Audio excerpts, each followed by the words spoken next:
My fork! Can't leave with my fork! Ho ho! Fork! Fork! Fork! Your fork? Fork! Fork! Fork!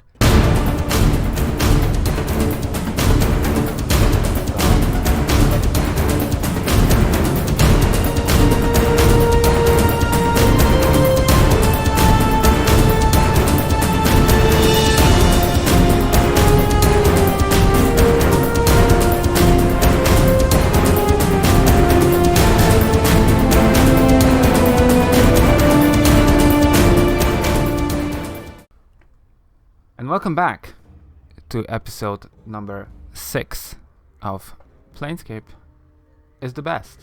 So why aren't you playing it? Because I surely am. In the last episode, I have spent almost the entire episode in this very room. And yet, I am still not even close to be done talking.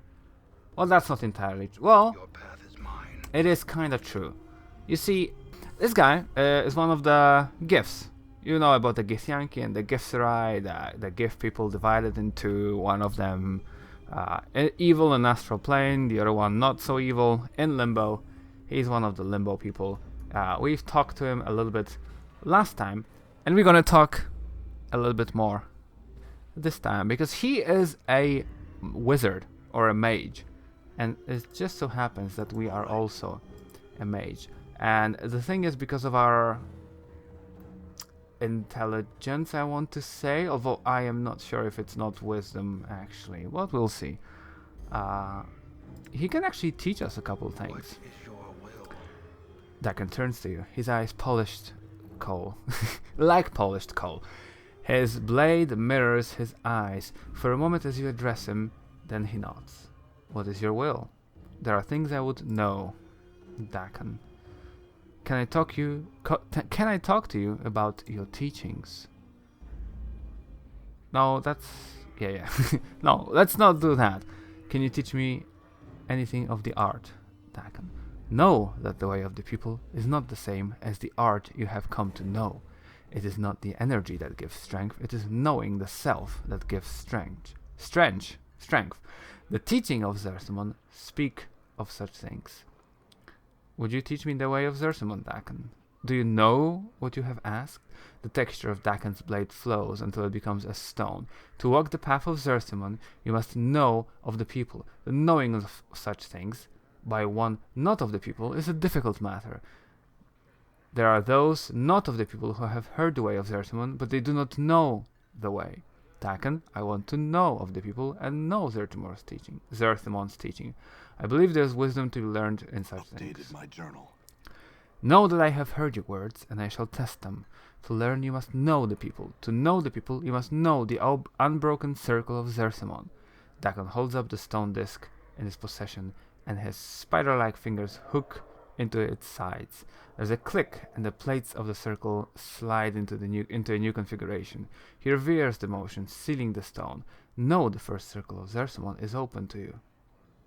Study it, then I will hear your words. Very well, I will examine. And where is it? Oh. I cannot part with that. I just have to read through here. This small round stone is the unbroken circle of Zerthimon. It is made up of a series of interlocking circles that fall out from one another. The complexity of the plates and the intricacy of their links prove the text was constructed by a master artisan. Unlock. You mirror the motions that Dakan made upon the circle, and the plates give way at your touch. The rings sliding into a new configuration. Upon the rings are a series of symbols. The script is like no writing you have ever seen. It is a series of interlocking geometries, with circles predominating. Just looking at it, you know the symbols, and you know you can read them. So read them. Know that we are the first people. Once all was chaos. The first people were thought drawn from chaos. When the first people came to know themselves, they were chaos no longer, and became flesh. With their thoughts of knowing of matter, the people shaped the first world and dwelled there with their knowing to sustain them. Yet the flesh was new to the people, and with it the people came not to know themselves. The flesh gave rise to new thoughts, greed and hates, pains and joys, jealousies and doubts. All of these fed on each other, and the minds of the people were divided. In their division, the people were punished. The emotions of the flesh were strong. The greed and hates, the pains and joys, the jealousies and doubts of these served as a guiding stone to enemies. In becoming flesh, the first people became enslaved to those who knew flesh only as tools for their will. No, these beasts were the Illithids, mind flayers, Gaik, whatever you want to call them. Those are the baddies. Continue reading the symbols. The Illithids were a race that had come not to know themselves. They had learned how to make other races not to know themselves. They were the tentacled ones. They lived in flesh and saw flesh as tools for their will. Their blood was as water, and they shaped minds with their thoughts. When the Illithids came upon the people were the people no more. The people became slaves. The Illithids took the people from the first world and brought them into the false worlds. As the people labored upon the false worlds, the Illithids taught them the way of the flesh. Through them, the people came to know loss. They came to know suffering. They came to know death, both of the body and mind. They came to know what is it to be heard of another and have their flesh consumed. They came to know the horror of being made to feel joy in such things. The unbroken circle is the knowing of how the people lost themselves and how they came to know themselves again. Okay, let's... What is your will? There are things I would like to know. Can I talk to you about your teachings? I read the Unbroken Circle of Zersamon. I want to speak to you more. What did you come to know? Strength lies in knowing oneself. I learned that once someone does not know themselves, they are lost. They become tool for others. I learned that your people were once a slave to Illithids. Instead, they committed many crimes against your people. So I feel like the first option is a more educated one. So we're gonna go for that. Updated my journal. Yes. You have come to know the first silk of Zersamon. You not only see the words of Zersamon, you have come to know them. That was the difference probably between the two options. Dakon holds up the circle and hooks his fingers on the edges. There's a click and the plates of the circle slide into a new configuration. He reverses the motion, sealing the stone. No, the second circle of Zersamon is open to you. Study it, then I will hear your words. Very well. I feel stronger. Oh, I feel stronger. Great. We will come... Did I get... Wait. I didn't get any new spells. Oh, but I get... Wait, but I haven't leveled up yet. Huh. Well, this is not a great spell anyway, because it's just a healing spell. Okay, I guess let's level up. That is the level up. So now... Oh yeah, I was just not using spells. Yeah, let's do one magic missile. Yeah, we're getting some spells. Nice. But alas, I need to read the second circle of Zersamon. You slide the plates into the configuration Dakon showed you, and the new ring is revealed. The ring carries the same script as you read before, with the same geometries. You know the symbols and you know you can read them. Know that flesh cannot mark steel. Know that steel may mark flesh. In knowing this, Zersamon became free. Know that the tentacled one were of flesh. They relied on the flesh and used it as tools for their will. One of the places where flesh served their will was the fields of husks on the false worlds of the Illithids. The fields were where the bodies of the people were cast after the Illithids had consumed their brains. When the brain had been devoured, the husk came to be fertilizer to grow the poison-stemmed grasses of the Illithids. Zersamon worked the fields with no knowing of himself and what he had become. He was a tool of flesh, and the flesh was content. It was upon these fields that Zersamon came to know the scripture of steel. During one of the turnings, as Zersamon tilled the field with his hand, he came across a husk whose brain remained within it. It has not been used as food, yet it was dead. The thought that one of the husks had died a death without serving as food for the Illithids was a thought Zersamon had difficulty understanding. From what thought From that thought came a desire to know what had happened to the husk. Embedded in the skull of the husk was a steel blade. It had pierced the bone. Zersimon realized that that was what had killed the husk. The steel had marked the flesh, but the flesh had not marked the steel. Zersimon took the blade and studied its surface. In it he saw his reflection. It was in the reflection of the steel that Zersimon first knew himself. Its edge was sharp, its will the wearer's. It was the blade that would come to be raised again against Gif when Zersimon made the pronouncement of two skies. Continue reading the symbols. Zersimon kept the blade for many turnings, and many were the thoughts he had about it. He used it in the fields to aid his work. In using it, he thought about how it was not used. The Illithids were powerful. Zersimon had believed that there was nothing that they did not know. Yet the Illithids never carried tools of steel. They only used flesh as tools. Everything was done through flesh, for the tentacled ones were made of flesh and they knew flesh.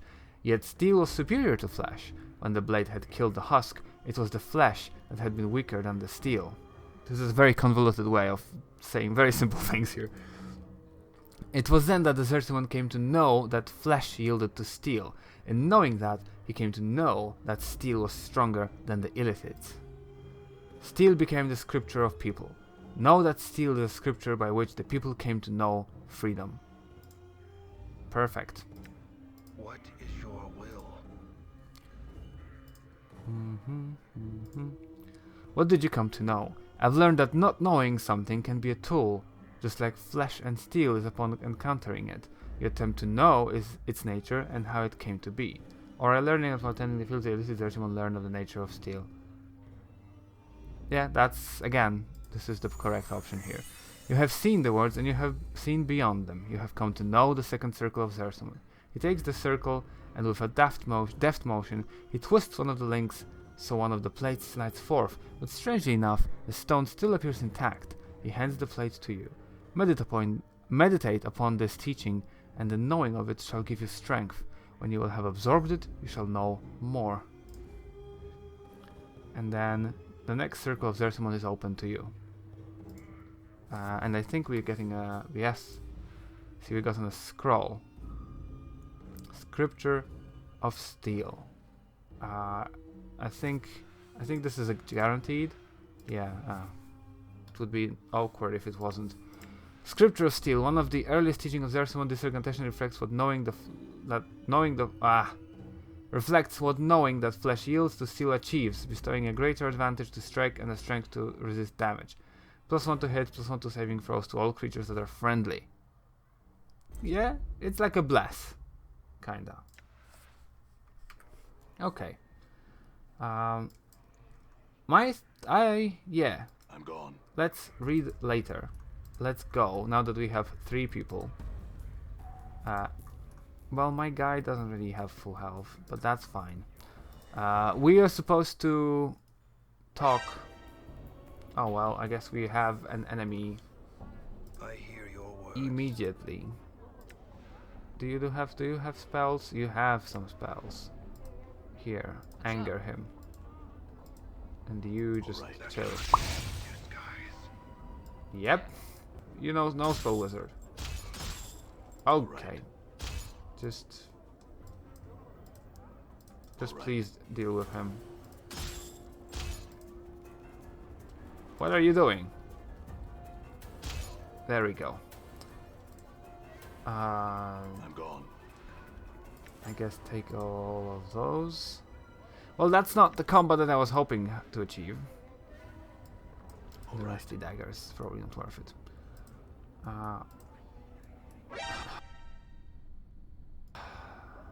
Really? Really? I will hear you. Submerge the will or the power of one. What is that? When cast a magical orb of protecting energy, saving from 12 seconds for levels. That's pretty good. But I feel like I don't need this for these guys. All right. But you don't really. You're not really supposed to be here. I should rest at one point, so that I could actually be useful. Can I rest at the smoldering corpse?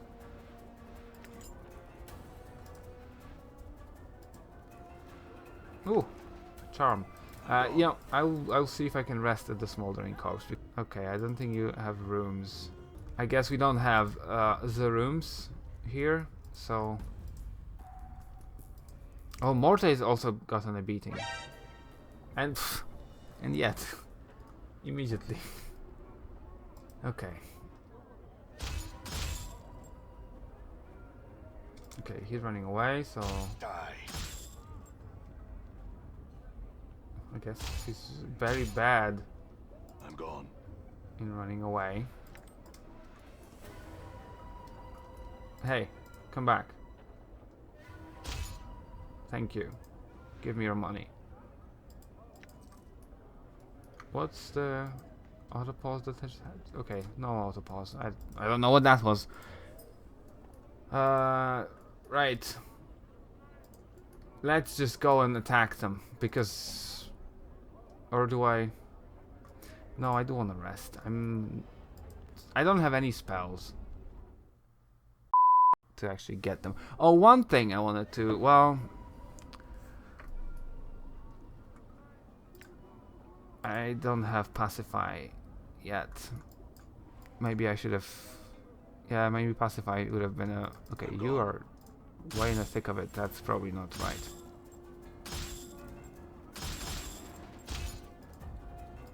Just my mage is just running around. Okay, deal with this guy. He will deal with the guy that's running away. Die. Yes. All right. All right. Oh, this guy's still alive? Nice. Okay, take all of it. There is probably some stuff on the ground there. Yeah. No! Come on, guys! Stop being so aggressive! Damn. You've just saw me kill 2 of your people or 2 of your friends. Can you please, like, not? Just commit suicide. Dirty rat charm. Taking it. It's my favorite charm. This is the flop house. And I guess. Ooh. Do you guys think that I could take a look at these? Yes, I certainly can, but they're empty. Greetings. Waiting. Okay, this is a whole dialogue that I'm just missing out on. No, it's not you. Boo-hoo. Hoo-hoo, but soon. Yes, soon. Who are you talking to? Hoo-hoo-hoo. You'll come. Yes, you'll come. And Al Nestor will be waiting. Waiting? Who are you waiting for? Waiting, yes. Long have I waited. Waiting. Takes a deep breath. Wait forever if I have to. Do you hear me? Are you alright? No! My fork! Can't leave with my fork. Ho-ho, fork, fork, fork. Your fork? Fork, fork, fork. Can't go home without my fork. Nestor's frenzy reaches with a violent crescendo. He begins hopping up and down maniacally and then suddenly stops, lowers his head and runs headlong into a large wooden cupboard that stands against the back wall of the flop house. The force of the impact knocks the old man flat on his back. After a few seconds he stands up and a dazed expression on his face. Gone, stolen. Can't go home without my fork. So there's a portal here, and the fork is the key. Nestor stares. You have my fork, don't you? Don't you? Hoo-hoo! Bring back my fork! No, maybe I can help you. Wait! Until you bring it back. Okay. Rummaging for part of after a few seconds, but this is what appears to be a dismembered ear. Ah! Right. Updated my So I did get something out of it. An ear. Which apparently I didn't get as an inventory item, but that is fine. I guess. Do I just like. Is there a rest button? Quick loot. Oh, quick loot. Combat log. Oh, before I started fighting guys outside, I actually had a completely different thing I wanted to do. I wanted to take a look at the map. World map. Because that's the world map. This is Sigil. And there's a couple of locations outside Sigil. So we'll get to those. But for now we have Hive, Alley of Lingering Sights, Rackpicker Square, Buried Village, Lower Ward, Cleric's Ward. I thought there was Ladies Ward too, but maybe I was mistaken.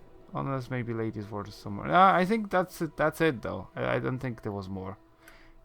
Anyway, are you? Oh, it's sleeping. Well, oh, there's a guy right here. That's probably who. Leave the man to his hygiene. Greetings. Could I rest here? Sure, yeah, Burke. If you got the jink for it. Nobody puts up here for free. How much for a bed? 5 coppers. Sure. There is this beautiful clock. I guess I could have probably rested for free with the witch. 16 hours? It's 1 a.m. So I'm gonna be fighting hard. Probably. Ooh, can I gift right up to gift right? Nope. Greetings. Ooh, I can ask Dakan. Okay, he's just no help. He's just more metaphysically inclined. Let's... I'm gone. Okay. What is the charisma? Oh, I am the only one who can talk anyway, right? Because if you can talk to the Gisserai, then he probably can't talk to those guys. Then I guess we'll go and talk. Well, no, well, that's not how I wanted this to be. This heavyset thug is swathed in rags, dyed red and black. He looks like he's made almost purely of muscle. He glowers at you as you approach. Greetings. Aye, how can I help you then, governor? This man's face breaks into a sneer. Looks time he needs a healer. You one of the ones who robbed the monk in the hive, took his prayer bead necklace. Yep. Some sod with lines scrawled up all over his face. Claims you could have put us all in the dead book, yet let us bob in blind.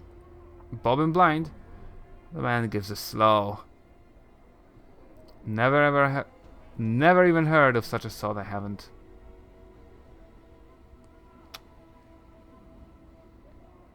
Lie, that is interesting. The rest of his order is looking for you. The brothers of Erit Ege seem to know you quite well. Erit Ege, that's to be decided or to be completed? To be added, I think. Yeah, I've checked that in the second episode. I mean, do I lie? I guess I lie. Eh? What you're on about? What brothers? The soul was alone he was. He is a member of a religious order, you fool. That necklace you stole is their most holy relic. If it isn't returned, the rest of his order will come looking for you, and they don't have any reservations about killing thieves. We were just keeping the relic for him. He reaches into the fold of his robe and pulls out forth the necklace, which he hands carefully to you. Here it is. No harm done, eh? I hope. You know what? Sure. Sure, I'm really short on money. I got 10 copper. Well, now, wouldn't want any of that. He reaches into his purse at his belt and hands over several copper coins. Perfect. Did we kill all the howling folks? Because next to the guy who actually gave us the bead quest... What is that? Oh, rat's tail. Yeah, there was a couple of these guys over here, and I guess there's none, so I'll take it as a yes. You. I found the starved dogs barking and penned 3 of them in the dead book. Updated my journal. The powers be not blind in their justice this day. The woman reaches into her spider-like hair, and draws forth a copper earring. There, here you are, a pretty bit it should fetch. It is worth 33 coppers at least, I'm sure. It belonged to one of my sisters, but she won't be needing it anymore. Very well, thank you. And then, what is it that she's given me? Just literally an earring. Okay. Yeah, there's a whole bunch of things to sell here, so I guess I should probably sell that. His blade is... oh yeah. You are not touching his blade, I imagine. What's a whispering flask? Oh. I'll put that in there.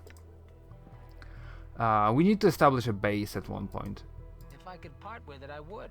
But it's a part of me. Yeah.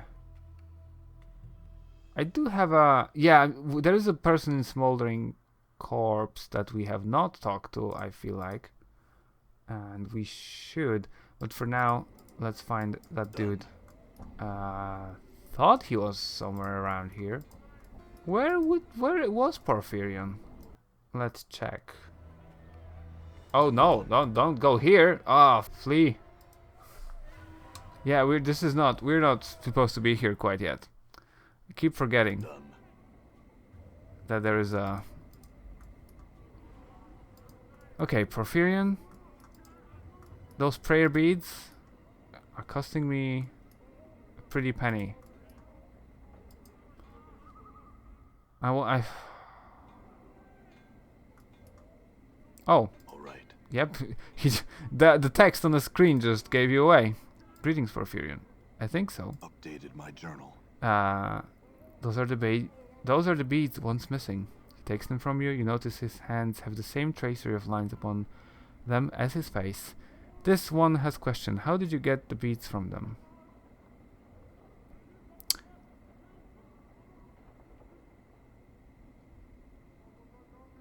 Yeah, I mean, I like that this is a most diplomatic option.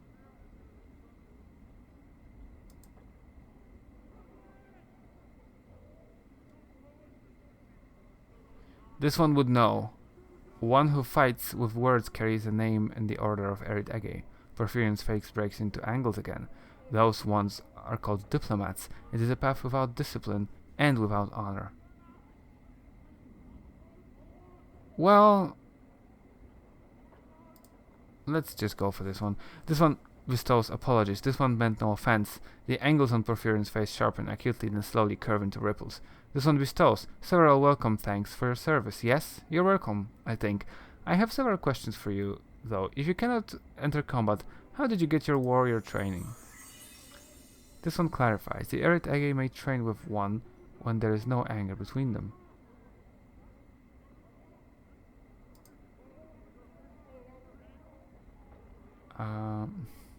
I'm just not sure if... I think he can give you proficiency points for weapons.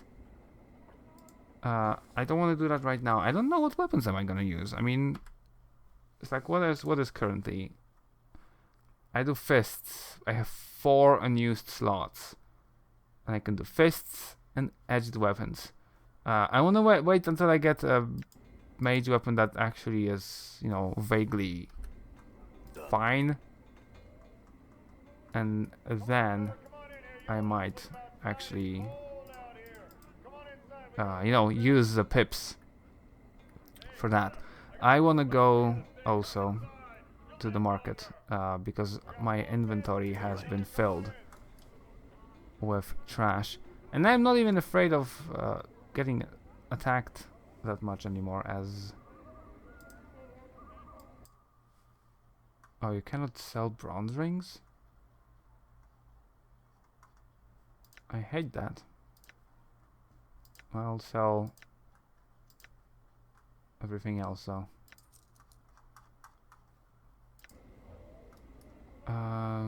Is there another?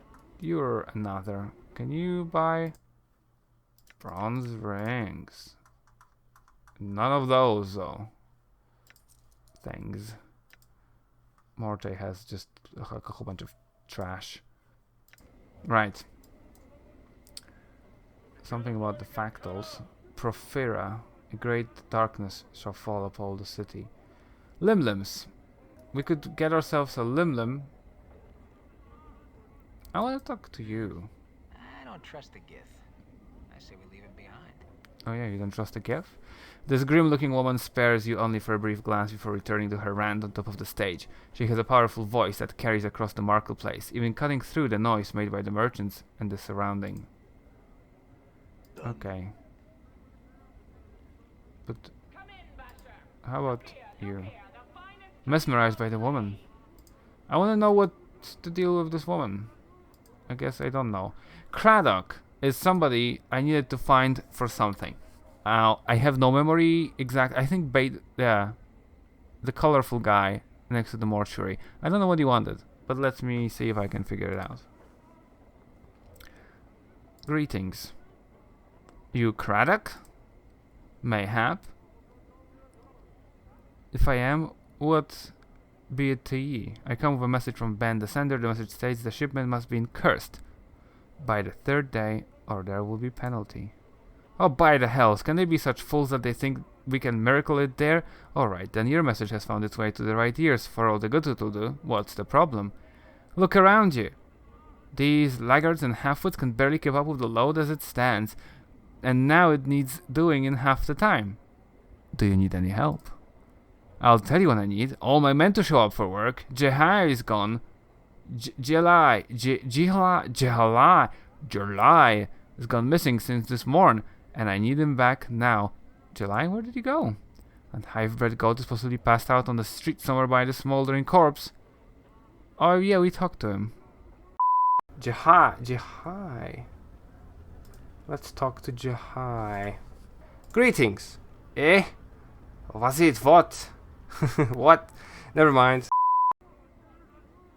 I could go find him for you. Why would you do that? Well, I could find him, but I wouldn't do it for... Am I good? I lied a bunch. Sure. Pay you for trouble. Okay.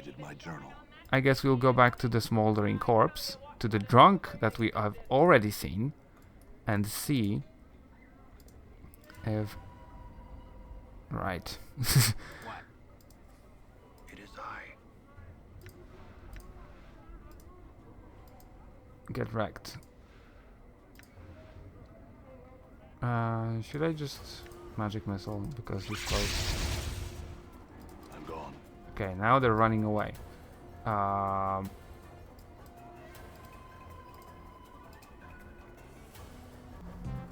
Okay, that was quite strong. Be quiet. Also, he passed here. Also, I know this is the area. We just went. We turned on the right. Oh, not that. That's perfect. And over. Let's help. Ah. Okay, they're just gonna turn. Everybody else left. That's what's gonna happen here. Oh god! Look at all these things around here. And all the house I have to go for some fun. Okay, well, yeah. Just make a whole loop. Back to the market. Right. Hey, I'm done. I'm done. And he saved. And he saved! What's the word, Chief? Why are you not fighting? I mean, I could just let him go. Good as done. But I got this bronze ring. All right. Let's kill the man for a bronze ring. Level up for Morte.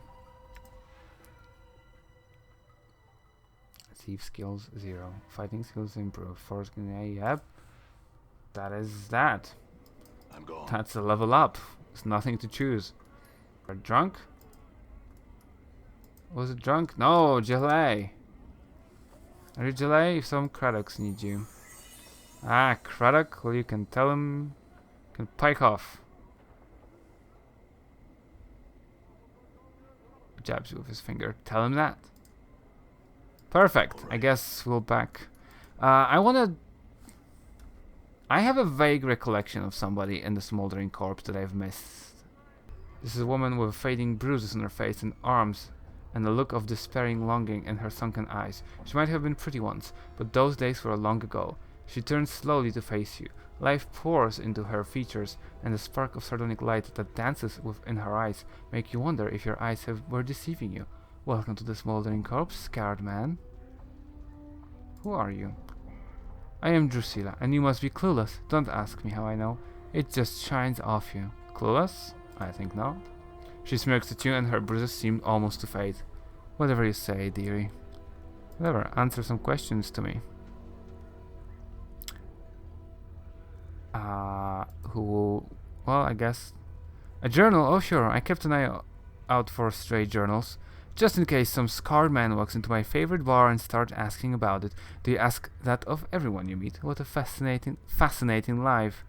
You have a smart mouth on you. Aye, a smart mouth for a smart head. Ain't the alcove you might think. Thought I got a brain on me. If you're so smart, you should answer my questions. Who are you? Okay.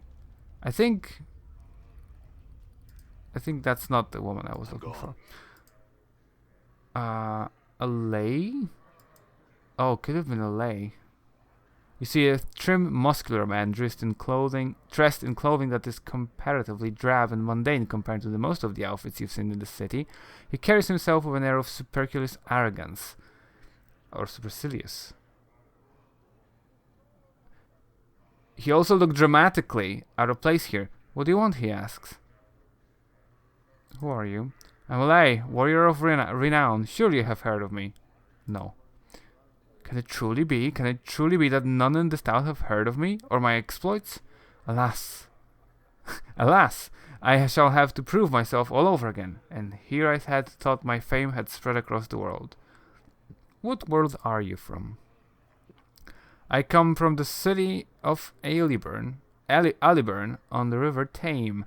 Surely you have heard of its glories and wonders. No matter. This place is benighted and ignorant when it comes to the splendors of true cities. I am told that my land is what is called prime by the denizens of the city, though a prime of what, I don't know. How did you get here? I was chasing my old foe, the villainous life-shade, Tyr Tanalel. He pauses, waiting for acknowledgement, and then continues. He conjured his demonic magic and opened himself a doorway, and hurled himself through it. Before he could flee me entirely, I threw myself after him, and found myself here. I get it, you're one of the clueless. He bristles, reddening, and his hand clutches convulsively around the hilt of his sword. Clueless, is it? I take offense to your words, Sarah, and bids you farewell in the hopes that we should never cross paths again. He turns away from you, still flushed with pride and rage. Oh, and then I guess we're talking again. I'd like to apologize to you. You wish to apologize? That's what I said. Well, yes, then I suppose, as a point of honor, I must accept your apology. Very well, in return I offer my apology as well. Let us set the matter aside and speak no more of it. Very well, farewell. I don't want to just be on the bad side of this. I think she's not here. I have money for this, though, girl. Yep. How much do you need? I'll lend you the money.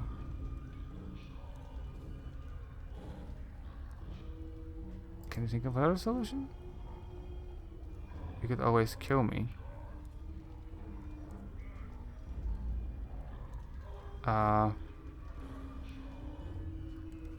Wait. What? I could, but what's that over there?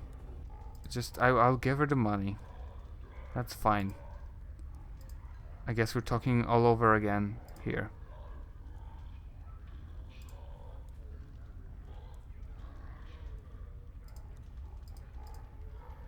I'm going. No, go.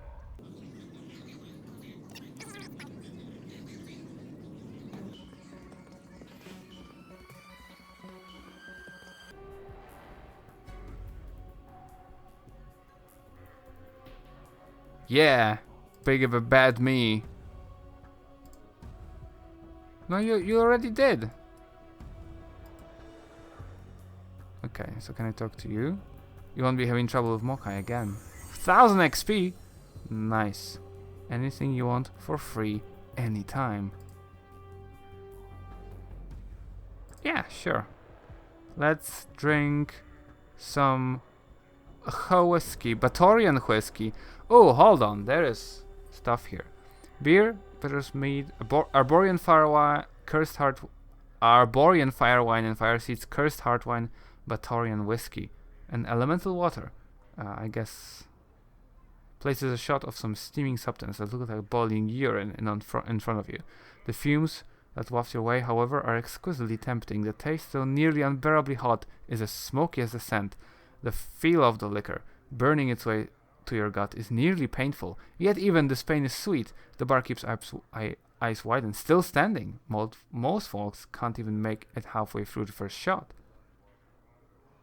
I feel fine. The barkeep considers you carefully. You know, Cutter, there's some as have a natural immunity to poisons and such. Some folks can call Bob a poison. If that's the case, chances are you got yourself a handy little defense against poisoners. Well, how about that? Give me another drink. Let's go for the elemental water. He moves back to a keg on the wall and turns on the spigot. The clearest water you have ever seen pours from the nozzle into the glass he holds underneath. He sets it down in front of you and you take a deep draught.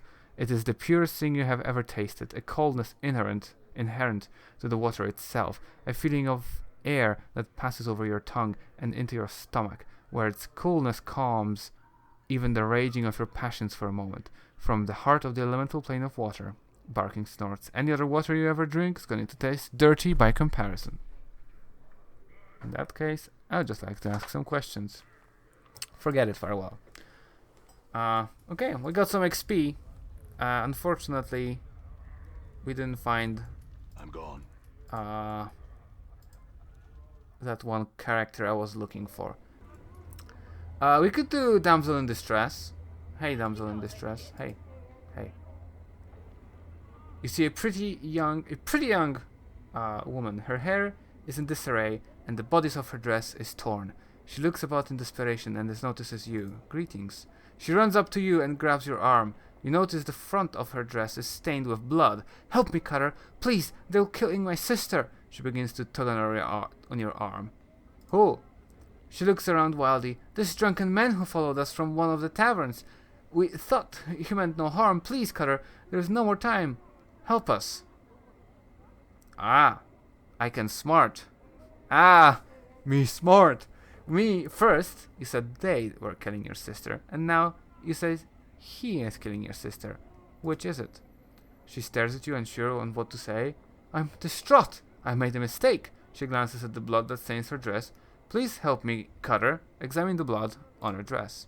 You glance down at her dress and look at the blood. Although it does appear to be real, it has completely dried. It must be hours old. Makes sense because she was running around here for, like a day before we actually responded to her. That blood is hours old. You see her eyes flick to the bloodstains and then back to you. You can hear of nervousness in her voice. You are mistaken, Cutter. Please help me. My sister lies dying while we tarry.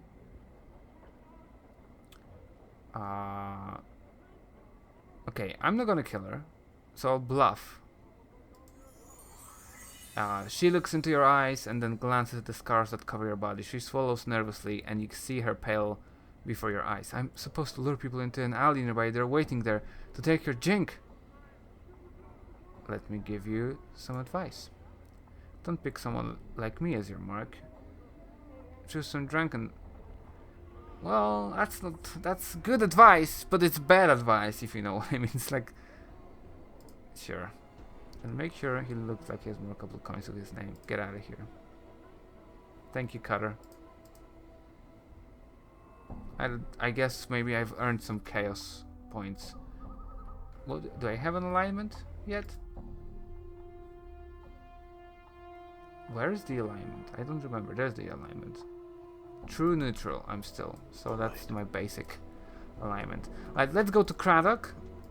And let's finish the episode here because we've been going for a long time. And this episode is not gonna... Like the last episode, I went crazy with the editing because it was all dialogue.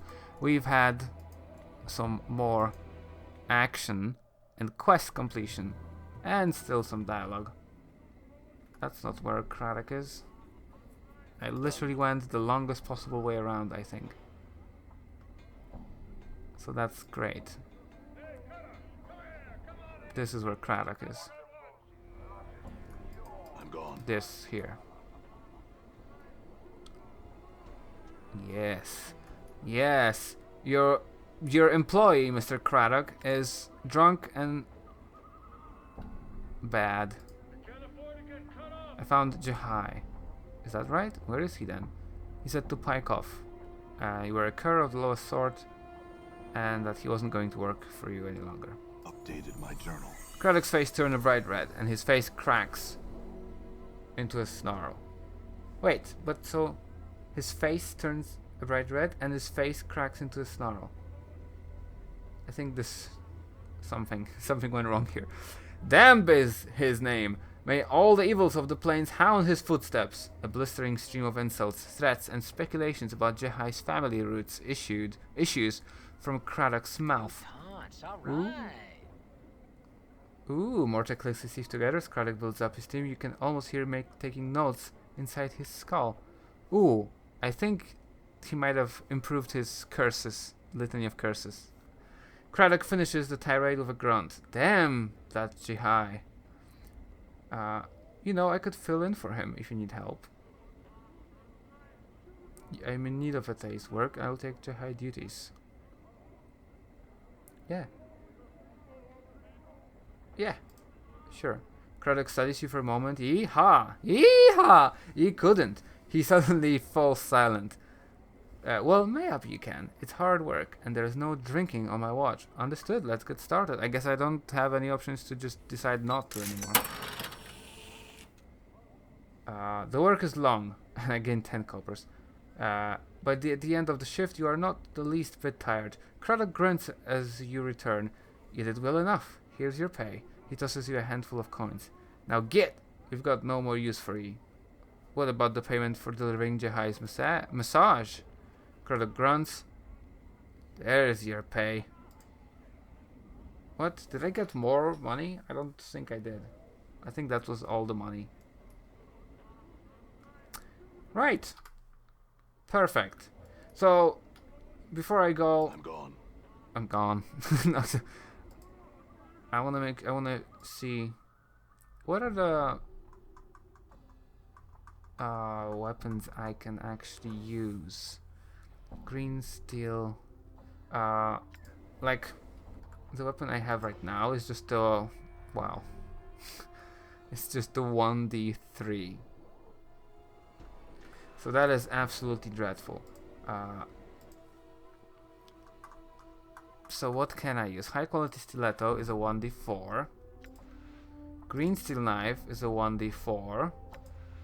Green steel dagger is a 2d2. Well, 1d4 plus 1 is what this is. So potentially yes. Scalpel, I think I sold him that, so probably not. Stiletto is just a 1d3. Poor quality stiletto is just a 1d2. Oh man, no, I think I'm gonna go for the green steel dagger. I mean, it's not expensive, and it's well, it's better than what I have, so I'm gonna buy that. He doesn't really sell much in terms of anything else, but I am much better with this dagger. Can I dual wield? No, I cannot dual wield. Well, there is a weapon I think that dual wields. But that's a thief weapon, so maybe Anna could use it. Right. I think I'm gonna be finishing this episode for today. Thank you for watching episode 6. Goodbye, thank you for watching, and fall out.